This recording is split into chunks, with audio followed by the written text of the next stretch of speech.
Sí, 1, 2, 3, sí, ya se escucha. Sí. Ok. Listo. ¿Estamos listos? Buenos días a todos, buenos días a los que nos ven, nos escuchan. Bueno, llegamos al versículo 13 del capítulo número 2. Hace 8 días lo introduje, estuvimos viendo algunas cosas, pero es uno de los versículos esenciales de la fe. Hablar del cristianismo es hablar del regreso de Cristo, esa es la esperanza de la iglesia. Pero yo decía hace 8 días que es uno de los temas más complicados para la iglesia, ¿no? Más desafortunadamente hoy con esa más enfocadas al aquí y a la ahora, ¿no? Entonces yo le pedí a Dios, Señor, ¿cómo enseño esto? ¿Cómo se puede enseñar algo que va a acontecer y que debe de ser algo expectante en el corazón de la iglesia? Y Dios me enseñaba algo que nosotros como pastores, como maestros, tenemos muchas limitantes. Y una de estas limitantes es enseñar esto a la iglesia. Porque es algo que solamente el que tiene el Espíritu de Dios adentro de él, el mismo Espíritu le va a confirmar a él esta verdad. O sea, cuando la iglesia está en el camino de lo natural, enfocada en el aquí, ahora, y que súpleme Dios, y me acerco a Dios para que me saque del apuro en el que estoy, de mi vida cotidiana, que es válido, y pierde el entendimiento de lo espiritual, se pierde en esta verdad. O sea, esta verdad de la esperanza bienaventurada del regreso de Cristo no forma parte esencial de la fe cristiana moderna, porque se ha perdido la parte de la guía de Dios. Nos acercamos a Dios únicamente expectantes de qué nos puede suplir o qué nos puede dar en este tiempo. O sea, es válido, no estoy diciendo que no. O sea, vivimos una vida de dependencia de Dios. Le rogamos, le pedimos, le clamamos, sí, es parte de la fe, pero no es todo. La esperanza de la vida futura, la esperanza de las promesas de Dios, la esperanza de recibir una herencia en Cristo, hoy se ha desviado fuertemente de la iglesia. Y es algo triste, porque vamos a ver un versículo más adelante que impacta, esa esperanza impacta muchísimo en lo que estamos viviendo tú y yo el día de hoy. O sea, ¿cómo puedo resumir esto? Al no entender esto, la iglesia no se está cuidando del regreso de Cristo, porque cuando Él regrese vamos a entregar nuestras coronas a Él. Es algo bien importante, ¿no? O sea, hoy entendemos que el guardar nuestra vida, el crecer en santidad, el crecer en todo esto tiene un propósito serio, porque algún día Él regresará. ¿En qué momento regresará? Nadie lo sabe. Entonces, esa es la parte donde se ha perdido. Entonces, una de las cosas que nosotros hemos aplicado con mucho temor de Dios es que no sacamos el texto del contexto, sino tomamos el versículo 13, lo tomamos en relación a un párrafo que está del 11 hasta el 15. Está dentro de esa idea. Pablo empieza el 11 diciendo, porque la gracia de Dios, o sea, va a reafirmar, ¿sí?, que la salvación viene de Dios por medio de la gracia. Y luego reafirma en el verso número 12 que la gracia capacita, ¿no? La obra de Dios capacita, nos instruye, y decía yo en esa parte, como cuando un padre instruye a un niño, ¿no? O sea, pacientemente, cercanamente. ¿Qué nos enseña la gracia de Dios? Que debemos renunciar, fíjate, a la impiedad y a los deseos mundanos, y que vivamos en este siglo, o sea, en este tiempo, sobria, justa y piadosamente. Y de ahí Pablo pasa al versículo número 13, dice, aguardando la esperanza. Entonces podemos decir que esta parte de aguardar la esperanza es una cuarta característica de la iglesia. O sea, la iglesia es una iglesia que está aguardando. Esa palabra aguardando significa obviamente esperar, abrigar, significa recibir. Pero significa esperar con confianza, con paciencia. Y si vemos, el fruto del Espíritu es paciencia, gozo, paz, todo eso. Entonces, ¿quién te va a confirmar? ¿Quién te va a despertar ese anhelo en el corazón? El Espíritu de Dios, a los que son nacidos de nuevo. Porque una de las cosas que tiene el mundo es que vive en desesperanza, ¿no? El mundo vive el aquí y el ahora. El mundo atesora riquezas en este mundo, ¿no? Y si el atesorar esas riquezas hay que dejar todo en el camino, pues lo hace, ¿no? O sea, y hablo de todo, aún su propia vida, ¿no?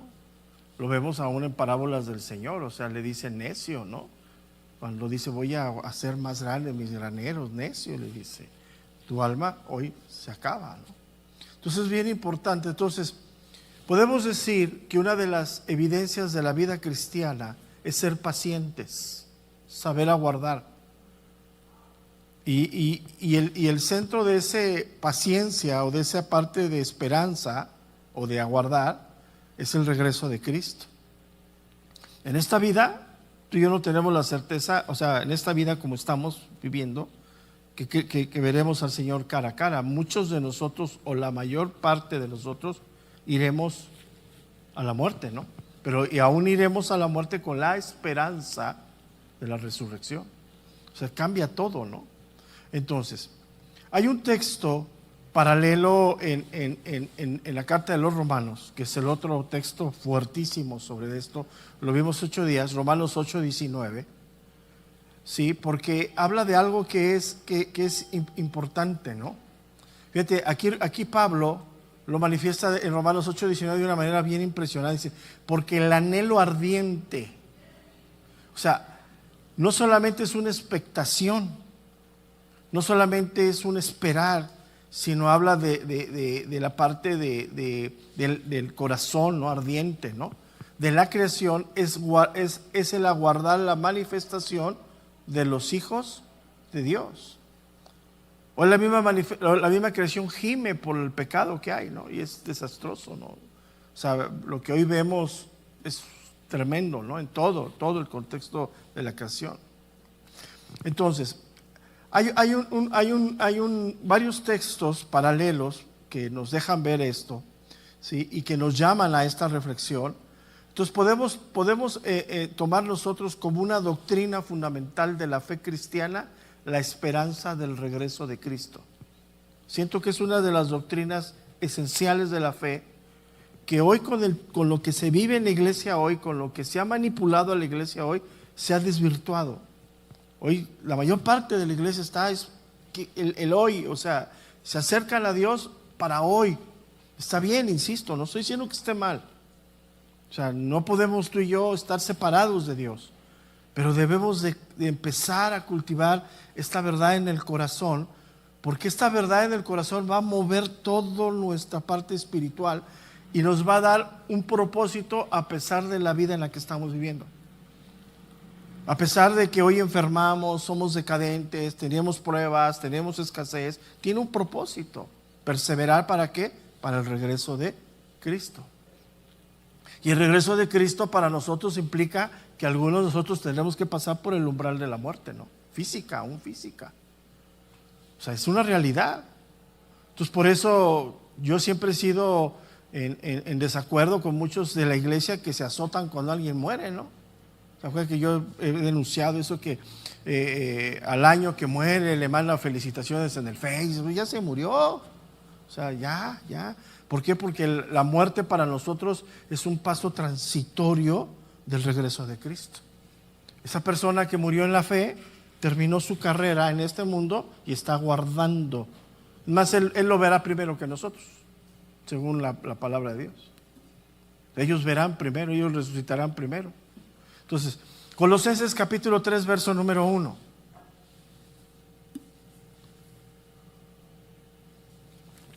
Otro de los versículos que hoy se pierde en esa nube de confusión, ¿no? Esa nube de acércate a Dios ahora porque pues necesitas acércate a Dios. Sí, acércate a Dios siempre. O sea, no solo cuando necesites, ¿no? O sea, no solo cuando te esté correteando el chupacabras, siempre, ¿no? O sea, mejor acércate a Dios para que no te corretee el chupacabras, ¿no? Pero te fijas, esa es la ideología de la iglesia, porque se desaparecen por meses y cuando vienen todos arrastrando la cobija, quieren que llegara a Dios y ya. Y una vez que reciben la solución, que se sienten en paz, ¡pum!, se vuelven ahí. Mira, Colosenses capítulo 3, verso número 1. Si puedes haber resucitado con Cristo, ahí ponle la nueva vida. ¿Te fijas? Habla de una nueva vida.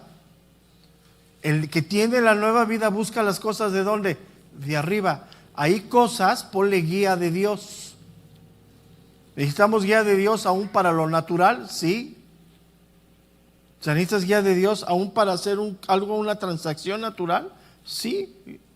Ya, es en serio, o sea, donde verdaderamente necesitas esperar los tiempos de Dios, sí, tienes que esperar.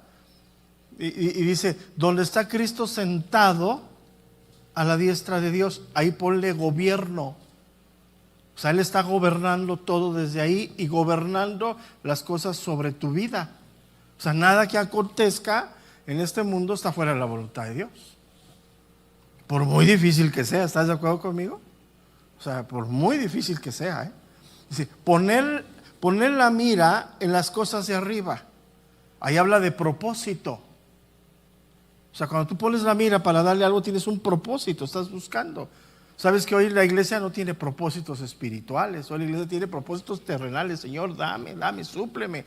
Y doctrinas que han surgido ya en exageración, arrebatan el reino y pelea ya, todos deschavetados, ¿no? Pero te fijas, cuando tú hablas con una persona que abraza esa doctrina, te toman de loco, Si te pudieran quemar en leña verde, te queman allá afuera, Entonces dice, poner la mira en las cosas de arriba, no en las de la tierra. Nuestro propósito como creyentes es estar expectantes y aguardar y estar listos para el regreso de Cristo. Si eso no te mueve, damos pelas. Porque todo lo que podemos hacer en la tierra, ¡pum!, se va. Y eso trasciende a generaciones, O sea, hay cristianos que están más enfocados en heredarle cosas a sus hijos que traerlos a la iglesia. Sí, están enfocados en eso. O sea, prefieren darle la mejor escuela aunque no lo tengan que traerlos un domingo a recibir de Dios. Y se pierden totalmente. Eso es número 3. Porque habéis muerto, ya entendimos aquí lo que Pablo habla en Romanos de morir, ¿no? Dice, y vuestra vida está escondida con Cristo en Dios. Ahí cuando dice escondida, ponle guardada. Lo valioso, ¿dónde lo guardas, no? Entonces, una de las cosas más difíciles para la iglesia moderna, la iglesia que o sea, esa es mi manera de hablar, la iglesia ochentera para acá, ¿sí? Es una iglesia que entienda que su ciudadanía, su lugar, no está aquí, sino está ¿en dónde? En los cielos. O sea, en los cielos, mira, cuando digo los cielos hablamos de la nueva ciudad, del nuevo mundo, de que las cosas van a regresar al origen de la creación. Ni idea tenemos tú y yo. Cuando tú lees Apocalipsis y te describe que va a ver, pues, nuestro chícharo no da para más. Y todo lo vemos conforme los ojos del renacimiento. No, ya, o sea, ¿para qué te explico eso? O sea, ni idea tenemos, o sea, ni idea. Es algo que no vamos a concebir naturalmente. O sea, por eso rechazamos por eso Dios dice, no te hagas imagen ni semejanza. O sea, no es el Cristo de Hollywood, ¿no? Como de cabello largo, güero, chino, de barba cerrada, esos son teatro, esas cosas no existen. Vamos a otro texto, Filipenses 3:20.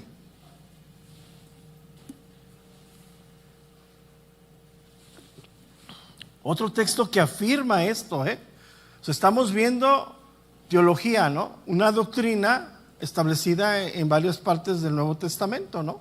Claramente, ¿no? Dice Filipenses 3:20, mas nuestra ciudadanía está en los cielos, de donde también esperamos al Salvador, al Señor, dice Jesucristo. Y nos vuelve a referir al final, al Señor. Cada vez que el Nuevo Testamento se refiere Señor Jesucristo, habla de autoridad. No es opcional, ¿eh? Entonces, podemos decir que la esperanza es una de las características esenciales de la fe cristiana, como es vivir sobrio, justa y piadosamente.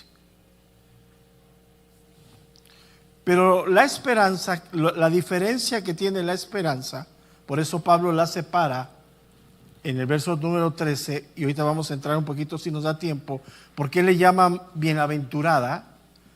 Porque la diferencia de la esperanza que debe de ser una gran motivación para nuestro caminar en esta vida. O sea, hoy sabemos que estamos en un mundo que gira al revés de la voluntad de Dios y nos cuesta trabajo caminar y guardar nuestra vida. Nos cuesta trabajo a ti y a mí vivir sobriamente. Nos cuesta trabajo a ti vivir justamente. Nos cuesta trabajo vivir piadosamente.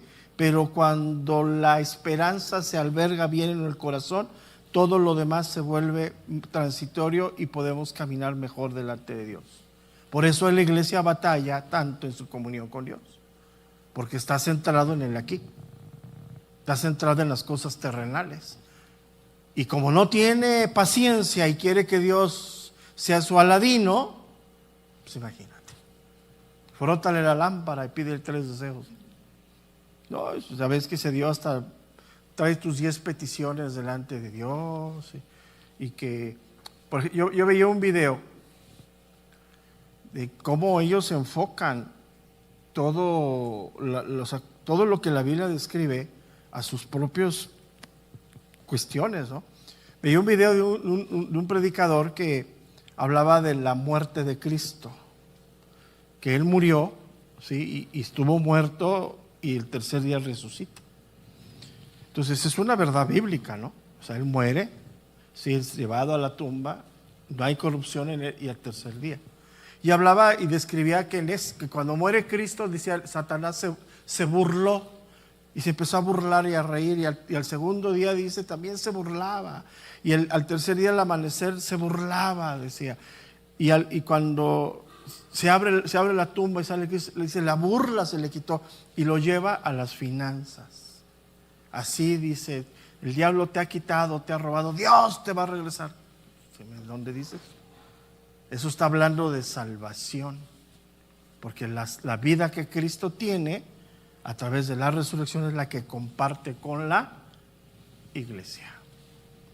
Pero tú oyes eso y te lleva y te dice, sí, pues ya me robó el diablo el lunes, el martes, el miércoles, el jueves me regresa todo, ¿no? Pues es obvio. Pero de ahí viene lo que yo estoy mencionando, el aquí y el ahora. Entonces, aquí encontramos, y quisiera que lo meditaras porque yo no te lo voy a enseñar como lo dije al inicio, solamente Dios te lo va a enseñar. El versículo 13 lo que nos abre a ti y a mí es un propósito grande en nuestra vida en este momento. Nuestra lucha, nuestros padecimientos, nuestras afrentas tienen un propósito: formarnos para perseverar y estar en el camino correcto para poder aguardar el regreso de Cristo. Es esencial. Muchas cosas en esta vida se van a fracturar, se van a romper. La maldad del hombre es inmensa. Entonces, el verso 13 encierra para ti y para mí, ¿sí?, una parte de perseverancia. Nos da un propósito grande. ¿Por qué perseveramos? ¿Por qué seguimos adelante a pesar de todo? ¿Por qué hay en tu corazón el anhelo de seguir adelante y no claudicar por lo que esta esperanza y el Espíritu de Dios hace en ti? Ese versículo 13 nos llama a esforzarnos para edificar una vida delante de Dios. ¿Por qué? Porque estamos expectantes del regreso de Cristo. ¿Cuándo regresa Cristo? No lo sabes. Yo el domingo los hice temblar, ¿no? Cuando les pregunté, si un creyente adultera, ¿qué pasa? Y viene Cristo o se va con Cristo y no se arrepiente, ¿qué pasa? Mira, unos se pusieron hasta blancos, ¿no? Y uno que otro hasta creo que se persinó ahí, ¿no? Es real, es real. O sea, la esperanza que estamos viviendo del regreso de Cristo nos debe de alentar en caminar con Dios, porque tú no sabes en qué momento Cristo venga o te llama sencillamente. Te llama a su presencia. ¿Qué momento es eso? ¿Por qué? Porque nos deja claro, sí, al final del verso número 14, que daremos cuentas. Glorioso de nuestro gran Dios y Salvador Jesucristo.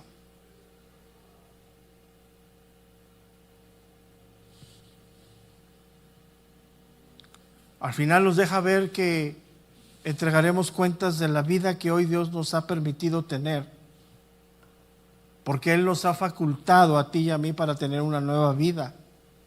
O sea, Él lo que era imposible para nosotros, Él lo hizo posible, cambiarnos internamente. Y no solamente el darnos la regeneración, sino nos puso el sello del Espíritu de Dios, que es el Espíritu Santo que nos está guiando. Entonces, podemos decir que la esperanza es como el antídoto para los falsos valores de este siglo. El mundo nos va a venir a golpear, nos va a venir a derribar. Su golpeteo va a ser incesante con muchas áreas de nuestra vida. Y llegamos a uno de los textos más fuertes sobre este tema, que lo podemos nosotros tomar como fundamento, ¿no? Primera de Juan, capítulo 3, verso número 2. Primera carta de Juan, capítulo 3, versículo número 2.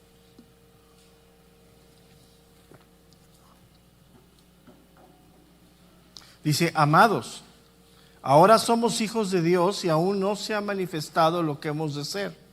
O sea, ahí se está reflejando, ahí está refiriéndose a la regeneración total de nosotros, o sea, ya empezamos una regeneración interna, estamos en expectación de que se cumpla plenamente con un cuerpo diferente, que ya no va a enfermar, que ya no va, o sea, a eso se refiere, ¿sí?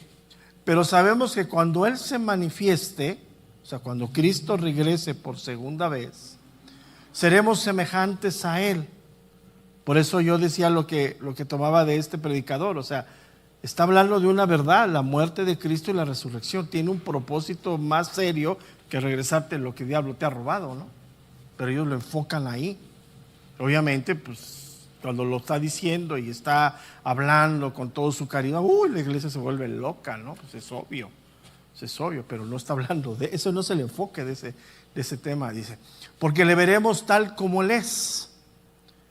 Y todo aquel, ahí puedes poner, todo nacido de nuevo, que tiene esta esperanza, porque la esperanza, ¿quién te la va a fundamentar? ¿Quién te la va a alimentar? El Espíritu de Dios, si has nacido de nuevo.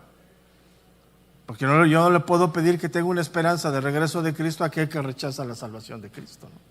¿Sí entiendes? O sea, no hay punto. Todo aquel que tiene esta esperanza en Él, ¿sí? Ahora, fíjate, esa esperanza en Él no está hablando de Cristo, está hablando de nosotros. Si te fijas, en Él se está refiriendo a la esperanza en nuestro corazón, porque no se está refiriendo a la esperanza de Cristo. O sea, Dios no necesita reafirmar nada de lo que Él es, pero yo necesito reafirmar lo que siento en mi corazón. Yo tengo que avivar mi esperanza en mi corazón. O sea, hay que leer con cuidado, porque si se estuviera refiriendo a Cristo, se hubiera E mayúscula. Se está refiriendo a nosotros mismos. ¿Quién tiene que reafirmar la esperanza? Nosotros. Dios ya es Dios.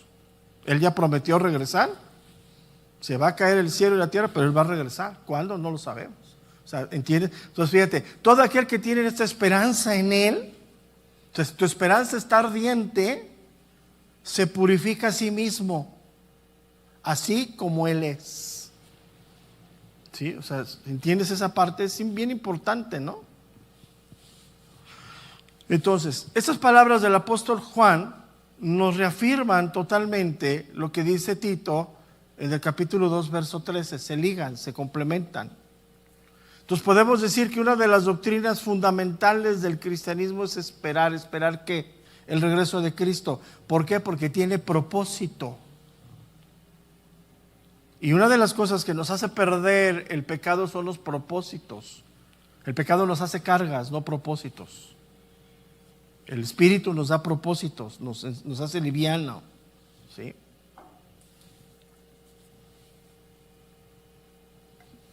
Ahora, él habla aquí, el apóstol, regresando a Tito, habla de la esperanza. Esta palabra esperanza, en la manera en la que le escribe Pablo, se conoce como una metonimia, ¿sí? La metonimia es una figura retórica de pensamiento que consiste en designar una cosa con el nombre de otra, ¿sí? Con el nombre de otra con la que existe una relación de contigüidad temporal o lógica. O sea, ¿qué quiere decir? Nosotros ya estamos con Cristo, porque de alguna manera tú y yo ya sentimos la presencia de Dios. El Espíritu de Dios ya nos guía, ya nos habla, da testimonio a nuestro espíritu que somos hijos de Dios. O sea, eso ya lo sabemos, ya lo entendemos, ya lo vivimos. La esperanza es reafirmar eso. O sea, eso que hoy sentimos, entre que lo sentimos, no lo sentimos, y a veces sí y a veces no, nuestra esperanza es que se haga realidad. Porque aquí hablaba el apóstol Juan de verlo cara a cara. O sea, si yo te dijera, ¿sientes la presencia de Dios? Sí, explícame. No, pues ya fue. Pero esa es la esperanza. Lo que ya está, se tiene que reafirmar y tienes que luchar, perseverar para que eso que hoy lo vemos entre sombras, así como que sí lo vivimos, ¿no?, se haga realidad. Y eso es lo que hoy a la iglesia le hace falta. Hoy a la iglesia no ve al Dios de la Biblia claramente porque le han hecho creer que el Dios de la Biblia es el que le va a suplir las cuestiones de este mundo. Cuando las cuestiones de este mundo, Dios le dice que son cosas. Entonces, ¿cuántos de nosotros podemos decir testimonio que en la prueba, en la escasez, no nos falta nada? A mí hasta un viaje me regalaron. No falta nada. O sea, no te falta nada. Realmente, sí, hay prueba, hay dependencia, hay súplica. Hay momentos donde dices, Dios, ¿dónde estás? Pero ahí está. Nunca llega tarde. Jamás. Y nunca puedes, nunca. O sea, testimonios claros, ¿no? Y así vivimos, ¿no? Ahora, ¿por qué nos hace vivir Dios eso? Porque lo necesitamos. Y a veces es difícil. Y a veces es bien difícil. Entonces, el retorno de Cristo, ¿sí?, debe de ser algo esencial en la fe cristiana. Porque ese retorno nos abre la puerta a recibir la plenitud que Dios nos ha prometido. La herencia más grande es la transformación que vamos a recibir para poder estar delante de Él. Esa es la herencia más grande. O sea, cuando habla de herencia no habla de casas, cosas se quedan. Eso se va. O sea, la herencia más grande que vamos a recibir es la transformación de nuestro ser plenamente a la semejanza. O sea, vamos a ser transformados al primer Adán, para que me entiendas, que hablaba con Dios, que estaba desnudo delante de Dios. Ahí está una enseñanza enorme, ya se las dije, está enorme. Si no estás desnudo delante de Dios, no estás desnudo delante de nadie. El pecado te hace ponerte vestimentas, hipocresías, falsedades. Si no estás desnudo delante de Dios, olvídate. Entonces, ¿cuál es la herencia más grande? pues la transformación de nosotros que nos va a dar entrada a la presencia de Dios. No quiero hablar de palabras como el reino, ya ves que, el reino, ¿no? Para estos locos, ¿no? Hablar del reino se refiere, no sé qué significa, no sé qué piensan. La verdad es que los he oído hablar tanto que si no me pongo abusado me mareas, mano. Me tuerces, ¿no? Entonces, es muy importante. Mira, vayamos a la carta de los Colosenses, ¿sí? Al capítulo 1, verso número 5. Carta de los Colosenses, capítulo 1, versículo número 5, perdón. Colosenses 1, 5. Mira, aquí lo habla, dice: a causa de la esperanza que os está guardada en los cielos, de la cual ya habéis oído por la palabra verdadera del Evangelio. ¿Cuál es la esperanza que está guardada en nosotros? Nuestra transformación. Vamos a dejar este cuerpo corruptible. Al dejar este cuerpo corruptible vamos a dejar de luchar contra el pecado que nos tiene decadencia, y la herencia más grande es la transformación de nuestro ser completo para poder estar en la presencia de Dios. Regresamos a Tito, por favor.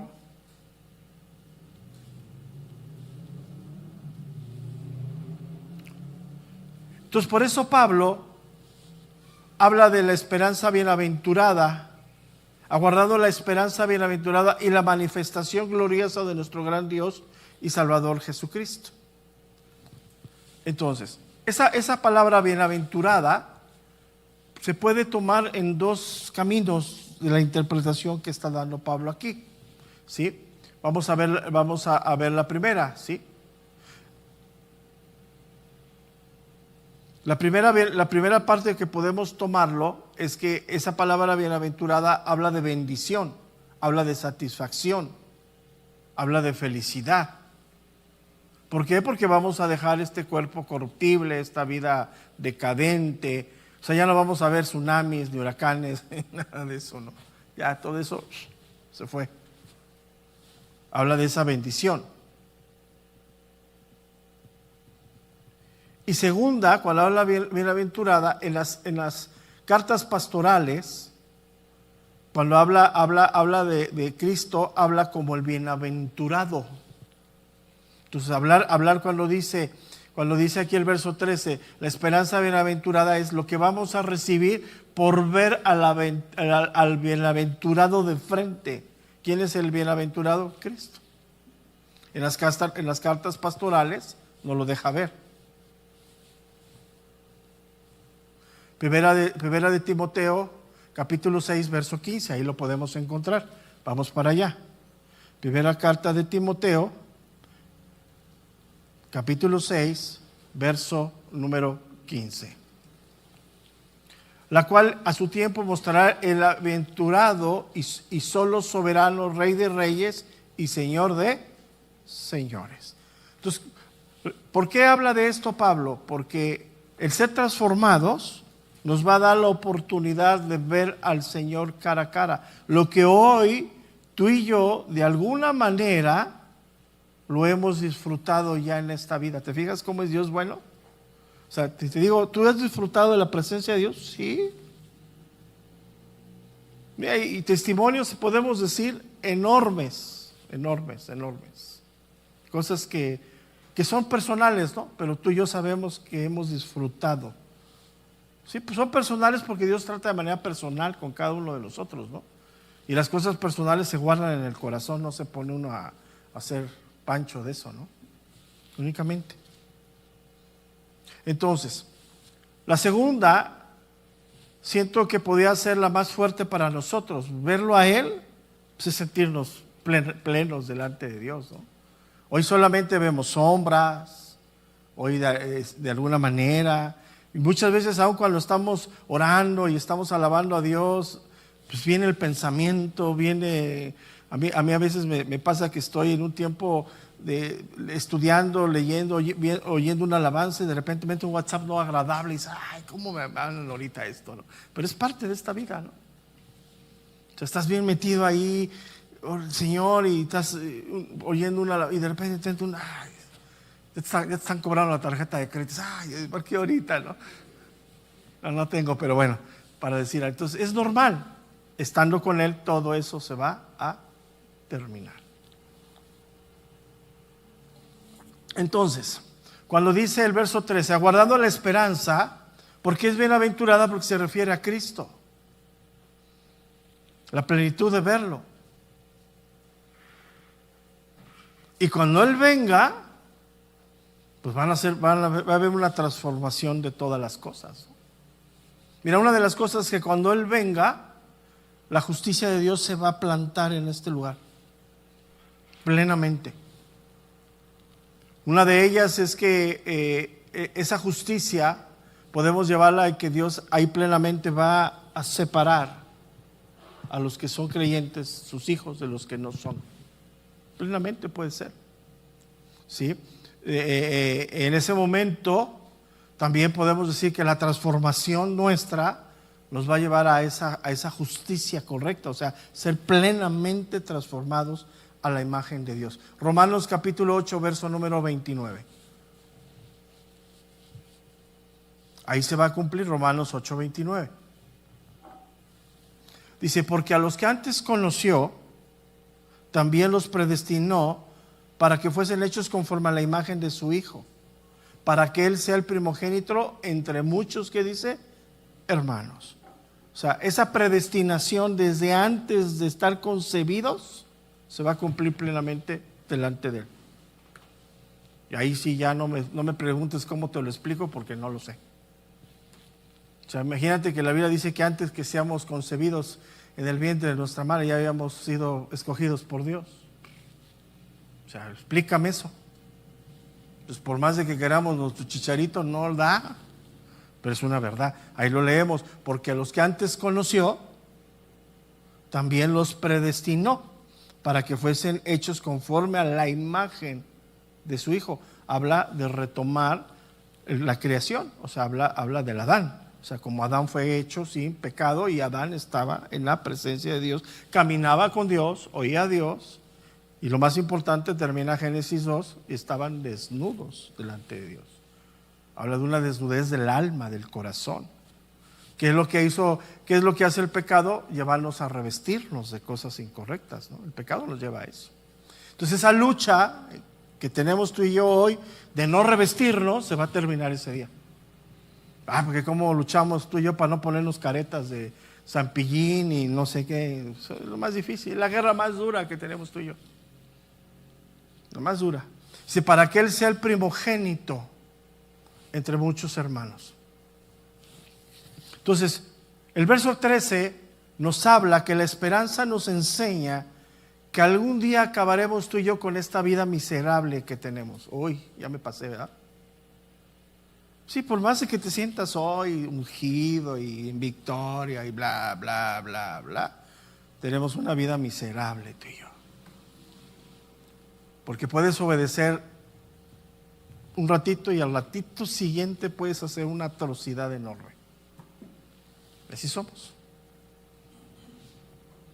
Cuando Él venga, se terminará eso.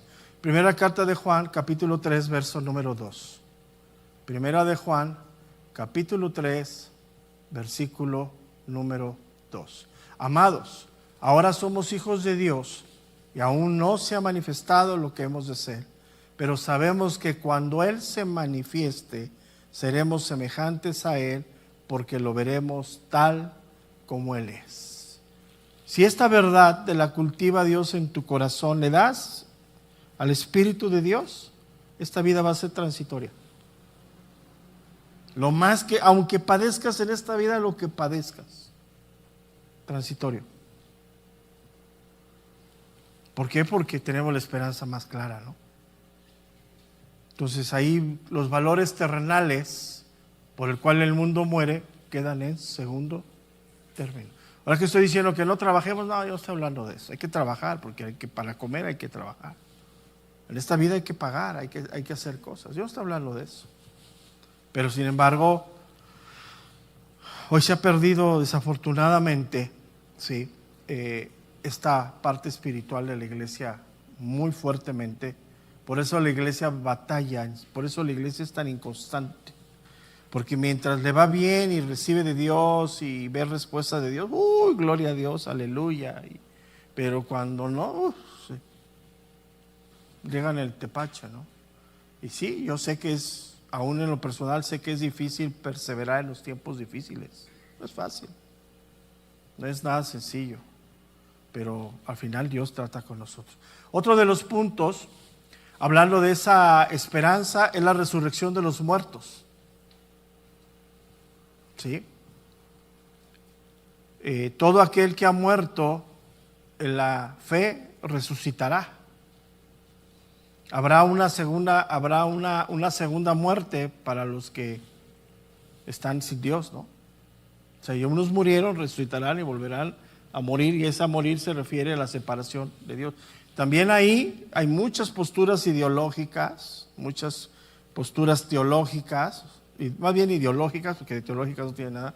Yo ahí guardo silencio, porque la Biblia no nos deja ver más allá. Esos son los designios de Dios. Lo que sí procuro por mí, o sea, yo no quiero estar del lado de los que no quiero estar del lado de los que sí. Eso me corresponde a mí.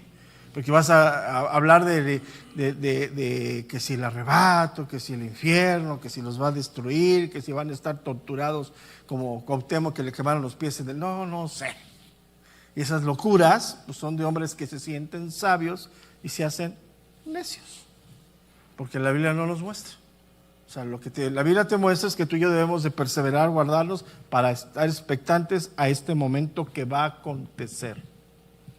Ya de ahí, tampoco el mismo lado, si nos vamos del lado vamos a ser salvos, vamos a estar con el Señor y con la habla del reino, de todo, pues, ni idea tenemos. Primera carta de los Corintios, capítulo 15, verso 51. Primera carta de los Corintios, capítulo 15, versículo número 51.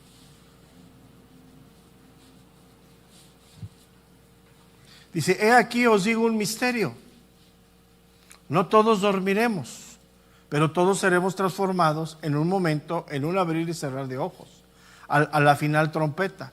Porque se tocará la trompeta y los muertos serán resucitados incorruptibles y nosotros seremos, dice, transformados. Porque es necesario que esto corruptible se vista de incorrupción y esto mortal se vista de inmortalidad. ¿Estoy bien? 1 Corintios 15, 54, ¿sí? Dice, y cuando esto corruptible se haya vestido de incorrupción y esto mortal se haya vestido de inmortalidad, entonces se cumplirá la palabra que está escrita: sólida es la muerte en victoria. O sea, hoy la gente muere y seguirá muriendo, y algunos de nosotros nos tendremos que enterrar unos a otros, pero los que morimos en la fe, morimos en la esperanza de la resurrección. Hoy eso, insisto, se ha perdido, Hoy a la iglesia no le hables de eso. Esos mensajes de muerte y eso, ya no nos persinamos, pero por ahí andamos, ¿no? Entonces, ese regreso de Cristo, como decía yo hace un momento, aguardando la esperanza de la bienaventuranza y manifestación gloriosa de nuestro gran Dios, abre la puerta a la herencia gloriosa de nuestra transformación, la herencia gloriosa de estar en la presencia de Dios. Es importante. Entonces, ¿cuál es la herencia que Dios nos ha prometido a ti y a mí? Estar en su presencia plenamente. Lo que hoy es una sombra, se cumplirá. Entonces, ya cuando tú veas la palabra herencia enfocada en este camino, pues le quitamos todo signo de pesos, ¿no? Eso es terrenal. Y no solamente eso, sino todo empezará a ser restaurado plenamente, todo. Romanos capítulo 8, verso número 20. Y aquí nos deja ver algo, Romanos 8, 20, que si hoy lo que vemos con estos ojos naturales es hermoso, imagínate lo que Dios va a restaurar. Ni idea tenemos, ni idea. O sea, ni idea. Romanos 8, 20. Porque la creación fue sujetada a vanidad, no por su propia voluntad, sino por causa del que la sujetó en esperanza. porque también la creación misma será libertada de la esclavitud de la corrupción a la libertad gloriosa de los hijos de Dios. Porque sabemos que toda la creación gime a una y aún está con dolores de parto hasta ahora. Si hoy lo que vemos es hermoso, imagínate lo que Dios va a restaurar. Ni idea. Entonces, hay otra parte bien importante, ¿no? Si Él regresa, pues todos los que estaremos con Él, en la expectación de Él, seremos restaurados también con Él. Según la carta de Tesalonicenses, capítulo 1, verso número 10.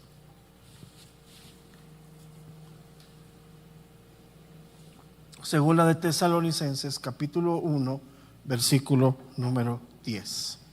Cuando venga en aquel día para ser glorificado en sus santos y ser admirado en todos los que creyeron, por cuanto no testimonio ha sido creído entre, dice, vosotros. Y ser admirado en todos los que creyeron. Entonces, Él va a ser glorificado, va a estar delante de nosotros, seremos transformados en la parte importante. Entonces regresamos al texto de Tito 2:13 para terminar esta clase. Entonces dice, aguardando la esperanza bienaventurada y la manifestación gloriosa de nuestro gran Dios y Salvador Jesucristo. En el último punto de este versículo 13 toca la divinidad de Cristo. Es la única parte en el Nuevo Testamento a donde se refiere a Jesucristo como gran Dios. Aquí Pablo pone la divinidad de Cristo. Hablar de Cristo es hablar del Padre. ¿Sí?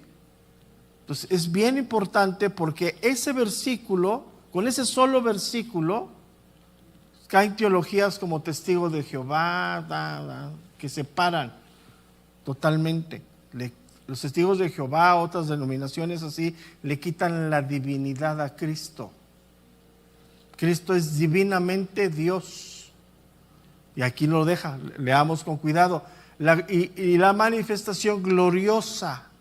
O sea, el que va a regresar es Jesucristo, ¿estás de acuerdo conmigo? Pero dice, de nuestro gran Dios y Salvador Jesucristo. Entonces, en esa parte final, lo que hace Pablo, escribiéndole a Tito, pone claramente la divinidad de Cristo.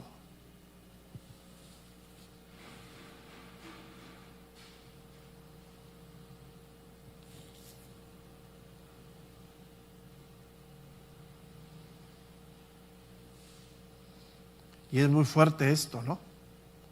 Con ese texto bien centrado, esas doctrinas o esas enseñanzas meramente humanas, posturas ideológicas, se van al suelo. Porque ellos le quitan toda la divinidad. Ellos le quitan todo eso. Entonces, ya no nos da tiempo de ver un poquito más. Terminamos aquí y quiero darles un mensaje para poder cerrar esta mañana. Voy a cerrar mi estudio. Un segundito. Ok, teníamos planeado terminar el instituto la próxima semana. Era la última semana presencial. En este momento no puedo dar el aviso completo porque tengo que hacerlo en orden. Entonces, quiero comentarles que hoy es nuestra última clase del instituto de este año. La próxima semana, mañana, yo creo que por la tarde o al terminar la segunda reunión, estoy dando un comunicado muy importante, a donde vamos a requerir, nada más anticipo, la ayuda de todos, para la próxima semana. Hablando desde lunes, martes, miércoles, toda la semana. Ya daré el comunicado, ahorita no lo quiero hacer porque lo quiero hacer en orden, y esa parte importante. Entonces, hoy terminamos nuestras actividades sabatinas, mujeres de fe, jóvenes, para dar espacio. Primeramente la semana que viene, porque requerimos la ayuda de todos. La siguiente semana es nuestra reunión familiar y entramos de lleno al mes de diciembre, que es un mes bien complicado. De hecho, hay un desbordamiento de la gente en las actividades recreativas, es impresionante. O sea, ahorita la autopista parece un estacionamiento hacia Cuernavaca.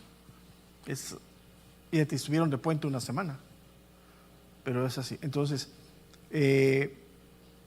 mañana por la tarde doy el comunicado ya más pleno.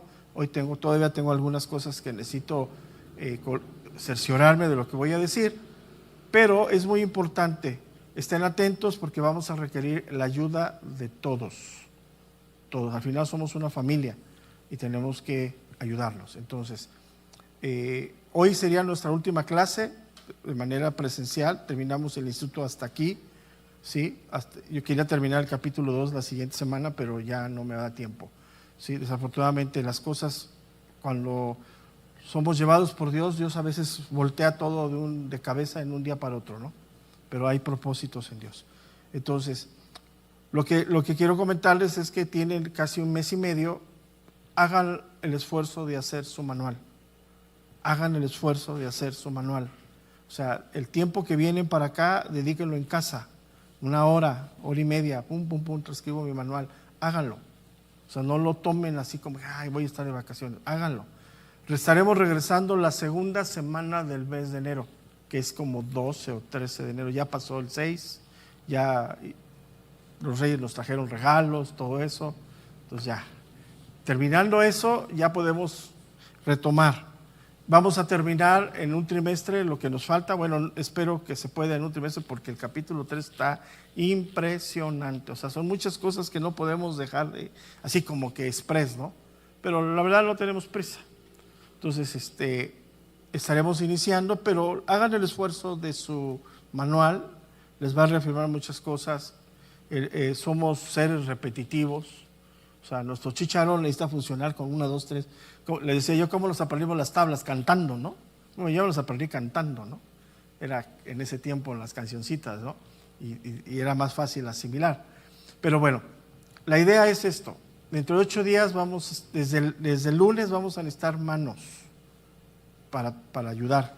Necesitamos nada más, quiero, insisto, tener toda la información, todo, hacer los canales correctos y hacerlo. Pero ya estaremos sacando el comunicado. Entonces, desde el lunes estamos manos, toda la semana, prácticamente de lunes a domingo. Y por eso nos vemos en la necesidad de suspender todas las actividades sabatinas de la próxima semana, porque suena ambiguo que hay una necesidad y nosotros estamos aquí trabajando, ¿no? Haciendo esto. Entonces, hoy voy a tener otra reunión, mañana tengo otra reunión con estas personas y ya de lo que se determine, pues ya puedo dar el aviso completo, ¿ok? Pero además, hoy terminamos y a trabajar en el manual y si Dios nos da vida, nos vemos el día de mañana. Dios les bendiga.